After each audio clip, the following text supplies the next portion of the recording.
International criminal court ने finally Israel के prime minister Netanyahu और उनके डिफेंस मिनिस्टर के अगेंस्ट अरेस्ट वारंट जारी कर दिए हैं। आज की इस वीडियो में हम देखेंगे कि इस फैसले का क्या मतलब है। इसके साथ ही उन्होंने हमास के खिलाफ क्या ऑर्डर जारी किया है, इस फैसले के हवाले से क्यों मिक्स्ड रिएक्शंस आ रहे हैं, कुछ लोग इस पर क्यों तनकीद कर रहे हैं, इजराइल के हवाले से उन्होंने क्या क्या बातें मेंशन की है और हमास को किस तरह तनकीद का निशाना बनाया है। आज की इस वीडियो में हम इस फैसले की जो सारी डिटेल्स हैं उनको जानने की कोशिश करेंगे।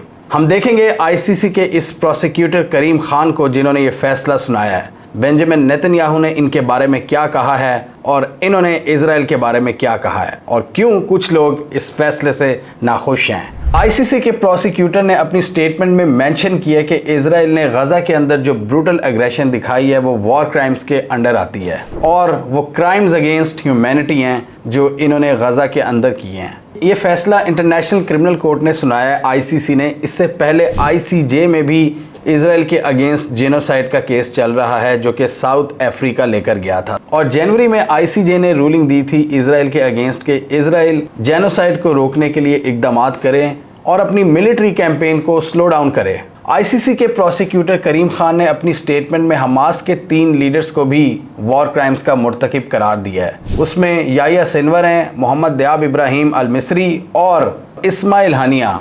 उन्होंने कहा कि ये लोग भी वॉर क्राइम्स और क्राइम्स अगेंस्ट ह्यूमैनिटी में मुलव्विस हैं, जिसमें मर्डर है और आम शहरियों को अगवा करना, उनको टॉर्चर करना और उन पर डिफरेंट किस्म के असॉल्ट्स। ये इल्ज़ाम लगाया है उन्होंने हमास की लीडरशिप पर। नेतन्याहू और उनके डिफेंस मिनिस्टर पर इल्ज़ाम लगाया कि उन्होंने आम शहरियों के ख़िलाफ़ एक्सट्रीम टैक्टिक्स का इस्तेमाल किया है, जैसा कि starvation of civilians as a method of warfare and extermination. और उसके साथ ही उन्होंने कहा कि हम मज़ीद इन्वेस्टिगेशंस कर रहे हैं और बहुत से जो शहरी हैं जो इस टॉर्चर से गुजरे हैं उनसे भी बातचीत कर रहे हैं। और इसके अलावा उन्होंने अपनी स्टेटमेंट में हमास के जो एक्ट्स हैं उनको भी वॉर क्राइम से इक्वेट किया है। इसका रिस्पॉन्ड डेफिनेटली इजराइल की तरफ से आया है और नेतन्याहू ने टिपिकली बड़ा वो बनने की कोशिश की है कि जैसे उन्होंने कुछ नहीं किया। उन्होंने कहा कि उन्होंने इसको करार दिया a moral outrage of historic proportions. उन्होंने कहा कि इजराइल अपनी जस्ट वॉर लड़ रहा है, वो अपने दिफा के लिए जंग लड़ रहा है। ये जेनोसाइड कैसे हो सकता है? आप हमें जेनोसाइडल एक्टिविटीज़ का मुर्तकिब कैसे करार दे सकते हो?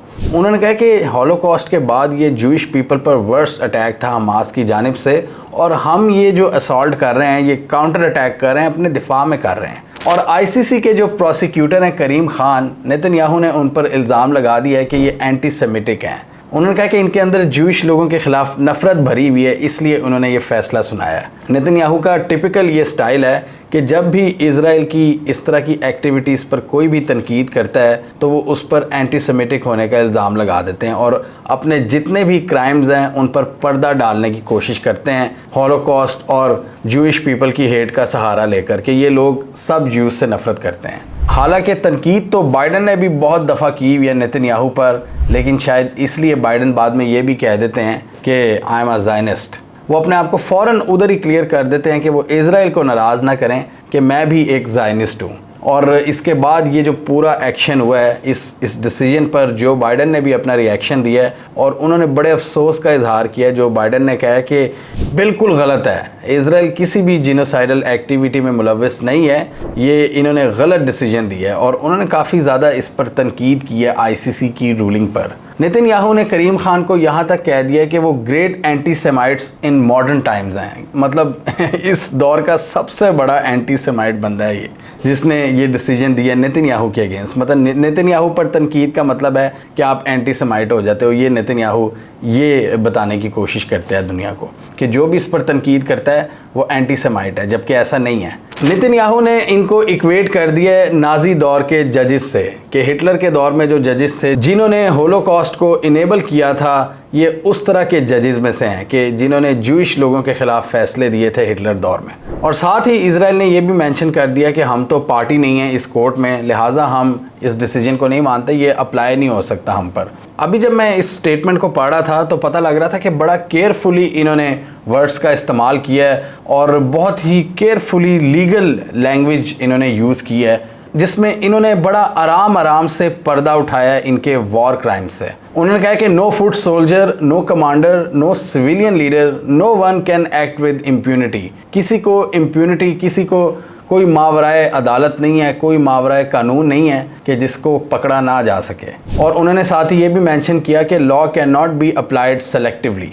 ये नहीं है कि आप एक तरफ के लोगों को पकड़ लो, कमज़ोर को पकड़ लो और अमीर को छोड़ दो जो ताकतवर है। हम बात कर रहे थे बाइडन के रिएक्शन की, उन्होंने इसको आउटरेजियस करार दिया है। बाइडन साहब ने ऑब्वियसली वो तो देंगे, इजराइल उनका बड़ा पक्का दोस्त है। उन्होंने कहा कि let me be clear, we reject the ICC's application for arrest warrants against Israeli leaders. ICC की बात करें तो ये दुनिया की पहली परमानेंट इंटरनेशनल वॉर क्राइम्स की कोर्ट है जिसके 124 मेंबर्स हैं। और जो जो कंट्रीज़ इसके मेंबर हैं, अगर उस कंट्री के अंदर किसी का भी नाम आ जाए कि उसको अरेस्ट किया जाए तो वो ऑब्लाइज्ड होते हैं कि फ़ौरन उस बंदे को अरेस्ट करें। ये जो 124 ममालिक इंटरनेशनल क्रिमिनल कोर्ट से मुंसलिक हैं, अगर किसी भी इंसान के अगेंस्ट फैसला आ जाता है जो इन 124 स्टेट्स के अंदर मौजूद हो, तो वो गवर्नमेंट ऑब्लाइज्ड होती हैं कि उस बंदे को फौरी पकड़ें उस रूलिंग के मुताबिक। अब अमेरिका ने इसको साइन नहीं किया हुआ, अमेरिका इसकी मेंबर स्टेट नहीं है, तो अमेरिका क्या कर सकता है, यूरोप को प्रेशराइज कर सकता है, क्योंकि यूरोप ने इसके साथ साइन किया हुआ है आईसीसी के साथ। तो अमेरिका यूरोप को प्रेशराइज कर सकता है किसी भी इस तरह की सूरत हाल की बेस पर। मतलब फॉर एग्जांपल, अगर यूएस का कोई एलाय यूरोप में बैठा हुआ है और यूरोप वालों ने साइन किया हुआ है, यूएस ने नहीं किया हुआ, तो यूएस उस मुल्क पे अपना असर और रसूख इस्तेमाल कर सकता है कि नहीं यार, मेरे कहने पर इस बंदे को गिरफ्तार ना करना। साउथ अफ्रीका इस डिसीजन से डेफिनेटली बहुत ज़्यादा खुश हुआ है, लेकिन हमास ने भी इसकी तनकीद की है, जिस तरह बाइडन ने तनकीद की है। हमास ने कहा है कि ये तो बिल्कुल इक्वेट करने वाली बात है, जिस तरह आपने जालिम और मजलूम को बिल्कुल मिला दिया है। और ये उन्होंने बड़े मायूसी का इजहार किया है इस फैसले से कि जिसमें हमास की लीडरशिप को भी वॉर क्राइम्स का मुर्तकिब करार दिया है। अब इस फैसले के बाद इजराइल में बैठी ह्यूमन राइट्स की जो तंजीमें हैं वो बड़ी तशवीशनाक बातें लिख रही हैं इजराइल के इमेज के हवाले से कि इजराइल अब पूरी दुनिया में बुरी तरह से बदनाम हो चुका है और अब वो दौर नहीं रहा जब इजराइल अपनी मर्ज़ी से इस तरह के इक़दाम कर लिया करता था। और अब इजराइल की हुकूमत को भी मैसेज जा रहा है, आपके जितने भी एक्ट्स हैं वो अकाउंटेबिलिटी के बगैर नहीं हैं। अब दुनिया की उन पर नज़र है और उस पर आपके ख़िलाफ़ भी फ़ैसले आएंगे। और ये एक बहुत बड़ा सबूत है कि किस तरह पूरे प्रेशर के बावजूद आईसीसी ने ये डिसीजन दिया है। और उन्होंने डेफिनेटली इस पर तनकीद भी हो रही है कि हमास को भी लताड़ दिया और मतलब इजरायली लीडरशिप को भी मतलब इक्वेट करने की कोशिश की है, बैलेंस आउट कर दिया है। लेकिन यह है कि ज़्यादातर अगर मीडिया की बात करें, ग्लोबल मीडिया की, तो यहाँ पर इजराइल के जो वॉर क्राइम्स हैं वो डेफिनेटली बहुत ज़्यादा हाईलाइट हो रहे हैं। अगर दोनों को भी इक्वेट किया है तो बात ज़्यादा यही की जाएगी कि नेतन्याहू के अगेंस्ट ये वारंट निकले हैं इंटरनेशनल क्रिमिनल कोर्ट में। और वॉर क्राइम्स मतलब वॉर क्राइम्स पहले दहशतगर्द तंजीमों के हवाले से ये एसोसिएट की जाती थी। वॉर क्राइम्स बड़ा रेयर होता था किसी गवर्नमेंट से एसोसिएट होना। और इजराइल की गवर्नमेंट, जिसका अमेरिका बड़ा दोस्त बनता है और अमेरिका जमहूरियत और ह्यूमन राइट्स का चैम्पियन बनता है, वो अब मतलब अब अमेरिका पे भी सवाल उठेगा कि इंटरनेशनल क्रिमिनल कोर्ट ने जिस गवर्नमेंट को वॉर क्राइम्स का मुर्तकिब करार दिया, आप उसके साथ पींगे बढ़ा रहे हो, आप उनको बिलियंस ऑफ डॉलर्स दे रहे हो, आप उनके साथ उनके कंट्री में बार बार विजिट कर रहे हो, आप उनकी सपोर्ट की बात कर रहे हो, आप उनको हर तरह का मॉरल और फाइनेंशियल और मिलिट्री सपोर्ट प्रोवाइड कर रहे हो, जिसको आलमी अदालत वॉर क्राइम्स का मुर्तकिब करार दे चुकी है। ये डेफिनेटली अमेरिका पर प्रेशर ज़रूर बढ़ेगा। और जितनी भी ये राइट्स ऑर्गेनाइजेशन हैं जो इजराइल के अगेंस्ट निकाल रही हैं, अपने प्रोटेस्ट और एहतजाज कर रही हैं, उनके पास बहुत बड़ा मवाद आ गया है उनके हाथ में कि देखो जी, आपके दोस्त ने तो वॉर क्राइम मुर्तकिब किया है, अब आप किस मुंह से दूसरे ममालिक को कहोगे कि जी आप ये करो और ये ना करो? किस मुंह से आप किसी दूसरी कंट्री को कहोगे कि आपके मुल्क में जमहूरियत नहीं है, जब आप वॉर क्राइम्स वाले पार्टनर को अपने साथ रखोगे?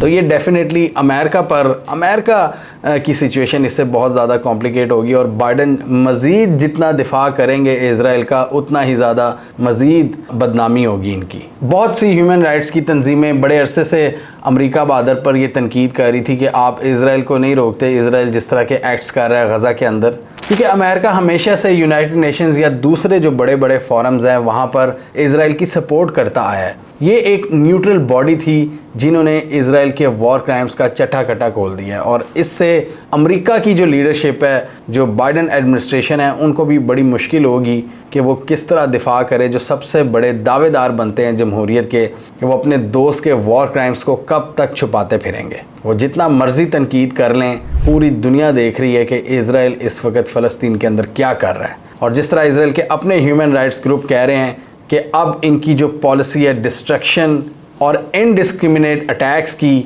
उसकी अब अकाउंटेबिलिटी होगी। कोई तो है जो देख रहा है, और बहुत सी जगहों से इनके ख़िलाफ़ डिसीजंस आ रहे हैं। इंटरनेशनल कोर्ट ऑफ जस्टिस और अब इंटरनेशनल क्रिमिनल कोर्ट, सब ने ये इस्टेब्लिश कर दिया है कि इजराइल वॉर क्राइम्स का मुर्तकिब हुआ है। हमें कमेंट सेक्शन में बताइए, आपके ख्याल में इस डिसीजन के बाद अमेरिका बादर को कोई मुश्किल होगी इनको डिफेंड करने में, या अमेरिका बैकडोर राब्तों के ज़रिए इजराइल को थोड़ा बहुत समझाने की कोशिश करेगा, या बैकडोर से उनकी सपोर्ट उसी तरह जारी रखेगा अगर मीडिया के सामने इतनी सपोर्ट ना भी करे तो?